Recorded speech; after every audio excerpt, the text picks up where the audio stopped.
الحمد لله الذي أرسله إلى الناس هاديا ونذيرا وداعيا وسراجا منيرا. أما بعد، فأعوذ بالله من الشيطان الرجيم. بسم الله الرحمن الرحيم. لعلك باخع نفسك على آثارهم. صدق الله العظيم.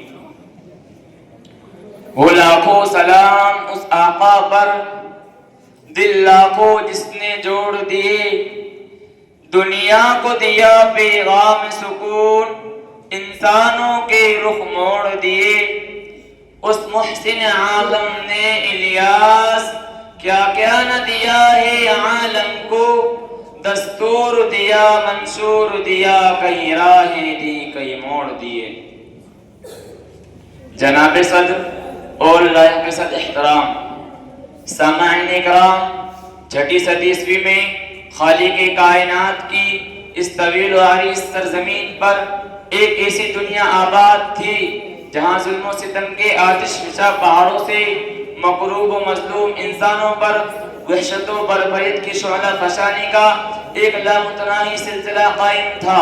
بہتے چشمے اور تلاطم خیز دریاؤں کی سطح تموج پر درندگی اور بہیمیت کی شکار سینکڑوں انسانی کھوپڑیاں تیرتی نظر آ رہی تھیں. شراب و کباب کی ایسی ایسی محفلیں قائم تھیں جہاں ڈھول تاشے اور سارنگی کی آوازیں سناٹوں کو چیر کر خاموشی کا منہ نوچ رہی تھی. چاند کی پررونق چاندنی میں اور یانیت سے بھرپور حسیناؤں اور خوبصورت دوشیزاؤں کی حشربہ انگڑائیوں سے پوری مجلسیں بدمست رہا کرتی تھی. شیرخوار بچیوں اور معصوم دوشیزاؤں کو صرف لڑکی ہونے کی پاداش میں سینکڑوں من مٹی کے نیچے دبا دینا جہالت کی تاریکی میں ڈوبے انسانوں کا شب و روز مشغلہ بن گیا تھا. زنا کو ایک سامان تفریح سمجھ کر زندگی کا جذبے لائن تک شمار کرنا اور عیش و عشرت اور تن آسانی و نفس پروری وہاں کی تہذیب کا اصل عنصر تھا. ڈانکہ زنی کے مالوں کو سینہ کھلا کر کھانا، یتیموں کی بے بسی پر تحقیق لگانا ایک ایسی چیز تھی جس میں پورا معاشرہ گھرا ہوا تھا. ظلمت و گمراہی کی انتہا یہ تھی کہ روئے زمین کا سب سے مقدس خطہ خانہ کعبہ سراپا بت کدہ بنا ہوا تھا، جہاں ہزاروں انسان اپنے ہاتھوں سے تراشے ہوئے پتھروں کے سامنے سر سجود ہو رہے تھے. حالی نے ان کے اخلاقی معیار کا نقشہ ان لفظوں میں کھینچا ہے: چلن ان کے جتنے تھے سب وحشیانہ، چلن ان کے جتنے تھے سب وحشیانہ، فسادوں میں کٹتا تھا ان کا زمانہ، ہر ایک لوٹ مار میں تھا یگانہ، ہر ایک لوٹ مار میں تھا یگانہ، نہ تھا کوئی قانون کا تازیانہ. وہ تھے قتل و غارت میں چالاک ایسے، وہ تھے قتل و غارت میں چالاک ایسے، درندے وہ جنگل میں بے باک جیسے. باغ محمدی کے نو امید گنجو جہاں یہ تمام کے تمام اخلاق سوز واقعات رونما ہو رہے تھے، وہ کوئی اور زمین نہیں بلکہ وہ عرب کی زمین تھی، اور اس کو عملی جامہ پہنانے والے وہ عرب خانہ بدوش بدو تھے جس کی جہالت کا پوری دنیا میں ڈنکا بج رہا تھا. جہاں ایک طرف اخلاقی سوال کا یہ عالم تھا، وہیں دوسری طرف پورا عالم انسانیت خالق کے کون و مکان سے اپنا رشتہ توڑ چکا تھا. حتیٰ کہ روئے زمین کا سب سے مقدس خطہ خانہ کعبہ سراپا بت کدہ بنا ہوا تھا. بے وقوفی کی انتہا یہ تھی کہ خود اپنے ہاتھوں سے تراشے ہوئے پتھروں کو اپنا معبود بنا رکھا تھا. جب اس سے بھی ان کا دل نہیں بھرا تو کبھی انہوں نے دریاؤں کی موجوں کو خدا سمجھا، تو کبھی انہیں پہاڑوں کے جاؤ جلال میں بھگوان نظر آیا. کسی نے شیروں کی درندگی میں خدا کو تلاش کیا تو کسی کو سانپوں کی ڈنکوں میں خدا نظر آیا. کسی نے آکاش کی وسعت کو معبود کا درجہ عطا کیا تو کسی کو زمین کے تیغوں میں خدا نظر آیا. کسی نے چاند کی شفاف روشنی کو بھگوان کا روپ دیا تو کسی کو سورج کی شعاؤں میں خدا نظر آیا. کسی نے گلشن کی گلیوں میں خدا کو تلاش کیا تو کسی کو سیاروں اور ستاروں کی جھرمٹ میں خالق کائنات نظر آیا.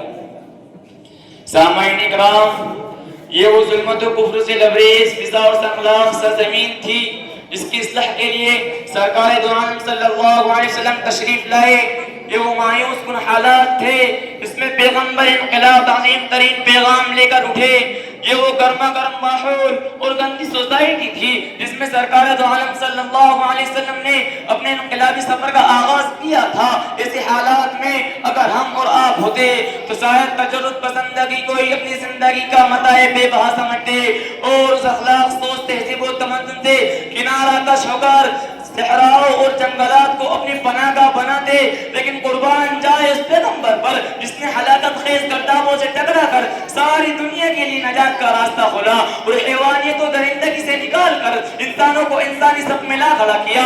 آپ نے اپنی جان کی سلامتی کے لیے تہذیب و تمدن سے کنارہ کش ہو کر غاروں اور صحراؤں کو اپنا نشیمن نہیں بنایا بلکہ معاشرے میں رہ کر معاشرے کی اصلاح کی۔ آپ نے ہگریاؤں کے ہلاکت خیز گردابوں سے نکل کر ساحل سمندر پر اپنی پناہ گاہ تلاش نہیں کی بلکہ خود گردابوں سے ٹکرا کر ساری دنیا کے لیے نجات کا راستہ کھولا۔ آپ نے ظلمت و کفر کی تاریک گھٹاؤں میں بھٹکے ہوئے لوگوں کو بے یار و مددگار نہیں چھوڑا بلکہ ان کے اندر ایسا انقلاب برپا کیا کہ اچانک سینکڑوں خداؤں کے ماننے والوں کے علاقے میں کھلبلی مچ گئی اور ہزاروں اصنام پرستوں کے ویران شہر میں کوہرام برپا ہو گیا۔ سامعین کرام اور پیغمبر عربی صلی اللہ علیہ وسلم کے دیوانوں، دنیا میں بے شمار اصلاحی و انقلاب تحریکیں رونما ہوئی اور بڑی بڑی تنظیموں اور نیٹ ورکوں کا قیام عمل میں آیا۔ کتنے کتنے لٹریچر اور رسائل منصۂ شہود پر آئے اور کتنے کتنے سخت سخت قانون کا نفاذ عمل میں آیا۔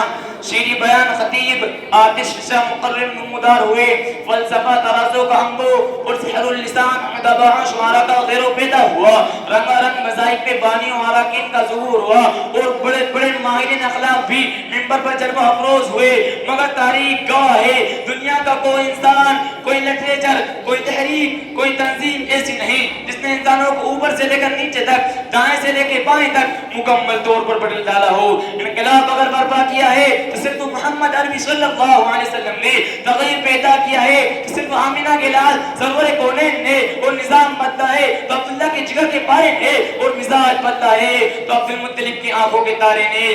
کیسا انقلاب، کیسا بدلاؤ اور کیسا تغیر! ارے وہ انقلاب جسے نہ نوح کی شجاعت اور ابراہیم کی دوستی برپا کر سکی، وہ تغیر جسے نہ صالح کی فضاحت اور لوط کی حکمت پیدا کر سکی، وہ بدلاؤ جسے نہ موسیٰ کی سختی اور ایوب کا صبر سامنے لا سکا، وہ انقلاب، وہ تغیر جسے نہ دانیال کی محبت، الیاس کا وقار، یحییٰ کی پاک دامانی اور عیسیٰ کا زہد برپا کر سکا۔ پیغمبر انقلاب محمد عربی صلی اللہ علیہ وسلم نے اس معاشرے میں برپا کر دیا جو صحرائے غزہ کو اول لٹیروں کا مسکن بنا ہوا تھا۔ ارے کون بدلا؟ ابو بکر جیسا تاجر انسان بدلا، عمر رضی اللہ عنہ جیسا نخوار بدلا، عثمان جیسا مالدار انسان بدلا، علی جیسا بہادر و شجاعت کا بیگا انسان بدلا، ذوالسجادین جیسا عیش و آرام پسند انسان بدلا، کعب بن مالک جیسا بے خبر انسان بدلا، اور مصعب بن عمیر جیسا خبر عیاش نوجوان بدلا۔ غرض یہ کہ خون ریزی اور وحشت و بربریت جن کا مشغلہ تھا، ڈاکہ زنی اور صحرا وردی اور قتل و غارت گری جن کا پیشہ تھا، شراب و نوشی اور عصمت دری اور قمار بازی جن کا شوق تھا، صحبت نبی نے ان کی زندگی کی دھارا بدل دی۔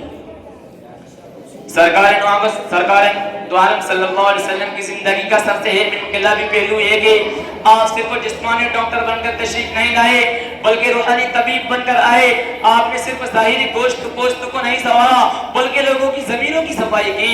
یہی وجہ تھی کہ صرف 23 برس کے اندر لوگوں میں ایسی تبدیلی پیدا ہو گئی کہ برسوں کے شرابیوں نے اس طرح توبہ کی کہ اپنے ہونٹوں میں لگے ہوئے جام زمین پر پھٹک دیے، زنا کا بازار گرم کرنے والوں نے اس خبیث عمل سے اس طرح روگردانی کی کہ دنیا کی تمام عورتیں ماں اور بہنوں کے درجوں میں اتار لی گئیں۔ ڈاکو اور لٹیروں نے اپنے پیشے سے ایسا موڑا کہ ان کی ظالمانہ تلواریں نیام میں چلی گئیں اور بیواؤں، یتیموں اور مسکینوں اور مسافروں کے لیے وہاں کی سرزمین امن و آشتی کا عامہ جگہ بن گئی۔ ڈھول تاشے اور رقص و سرور کے دلدادوں نے اس طرح اجتناب کلی اختیار کی کہ اپنے تمام تبلوں اور سارنگیوں کو نظر آتش کر دیا اور ہزاروں اصنام پرستوں نے توحید کا ایسا جام پیا کہ اس کا خمار زندگی کی آخری رمق تک باقی رہا۔